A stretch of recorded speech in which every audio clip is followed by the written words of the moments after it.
A nossa adoração, por isso que nós somos um templo, amados. Naquela época o templo era remetido, né, como lugar de adoração. Cristo nos faz um templo de habitação do Espírito Santo.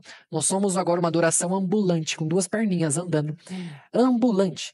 Andando para cima e para baixo, glorificando o nome de Deus. Por quê? O sangue me libertou, amados. Olha o versículo 14. Ele me tirou da potestade, a saber do quê? Pelo sangue de Jesus Cristo eu fui resgatado. Amados, nós falamos da morte. A morte simboliza, né, o sangue de Cristo que foi derramado naquela cruz. O sangue que foi vertido por minha causa. Eu fui o causador da morte de Cristo, amados. E, amado, assim se considere. Porque se o amado se considerar o principal causador da morte de Cristo, é porque o amado acredita que estava no corpo de Cristo. É porque o amado acredita que o seu pecado tirou a vida de Jesus Cristo. Mas essa é a nossa vida. Olha o recibo aqui, como se fosse um sangue, né? Um papel tingido de vermelho, entregue a quem fosse devido. Há um alvo muito de discussão, amados, teologicamente falando, de a quem foi pago o preço. Isso é algo muito elevado. Isso para mim não entrou na minha cabecinha ainda, tá? Foi pago a Deus? Mas o pecado devia a Deus? Foi pago a Satanás? Mas Deus devia a Satanás? Foi pago a qualquer outra coisa? É algo de a gente se pensar. Não importa a mim. Importa que Cristo a cravou no meio da cruz, riscou aquele título de dívida contra mim. Rafael Magalhães Moreira, pecador, foi riscado. Tchum, não é mais. Mas essa escravidão é espiritual. Essa escravidão é do pecado. Mas não tem nenhuma carta assinada por rainha alguma que liberta você disso. Não tem. Não tem. O povo judeu achava que ela era livre. Vamos ler João capítulo 8. Quando Cristo começa dizendo no versículo 32, e conhecereis a verdade vos libertará, no 33, o que os principais questionam a Cristo?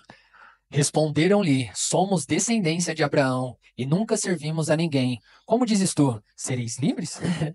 Quem é você, Jesus Cristo, para falar que eu sou servo de alguma coisa? É isso que eles estão falando aqui. Eu sou descendência, olha a minha linhagem aqui, faz um exame de DNA aqui, ó. A minha linhagem é real, eu vim da descendência de Abraão, o pai de toda a nação, o pai que fez a promessa que o Senhor próprio, né, se você é o próprio Deus, prometeu a ele. Quem é você para falar que eu sou servo de algo? Mas Cristo não está falando de algo terreno, mas não está falando de algo físico, está falando de algo muito mais elevado, que os olhos deles não conseguiam perceber. O que fala o 34? Respondeu-lhe Jesus, em verdade vos digo, que todo aquele que comete pecado é servo do pecado. Comete o pecado. E quem comete o pecado, amados? Todo aquele que nasce nele. É simples. Amados, é impossível. Quem esteja no pecado não cometa o próprio pecado. É impossível. Porque o que é pecado? Vamos sempre lembrar, antes de voltar ao... Antes vamos ler, né? 35. Quem fala o 35? Olha a conclusão da história, né? Ora, o servo não fica para sempre em casa, o filho fica para sempre. E o 36? Se, pois, o filho vos libertar, verdadeiramente sereis livres. É o filho quem liberta. Aqui, amados, o tempo de Cristo para nos libertar do pecado também foi determinado. Foram 3 aninhos de ministério, pelo menos mais uns 30 anos de vida dele, né? Até o fim que chegou. Quando o Filho liberta, verdadeiramente somos libertos. Agora, não fui liberto por qualquer tipo de promessa, não fui liberto por qualquer tipo de obra que eu pude fazer. Lembrando, eu não herdo o salário, eu herdo aquilo que foi prometido. Então, eu não fiz por merecer a salvação. Então, não foi trabalho algum que eu fiz. E aí, o Filho liberta. Não, mas nós tínhamos uma dívida com o pecado. Tínhamos, todos nós tínhamos.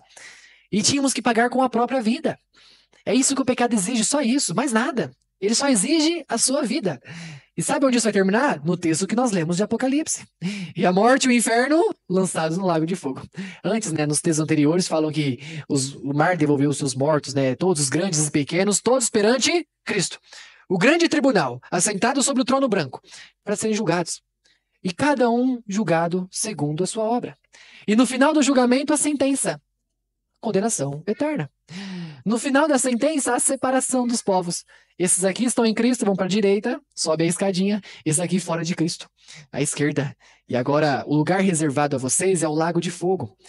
Amados, isso é o salário do pecado. É isso que o pecado vai exigir de você.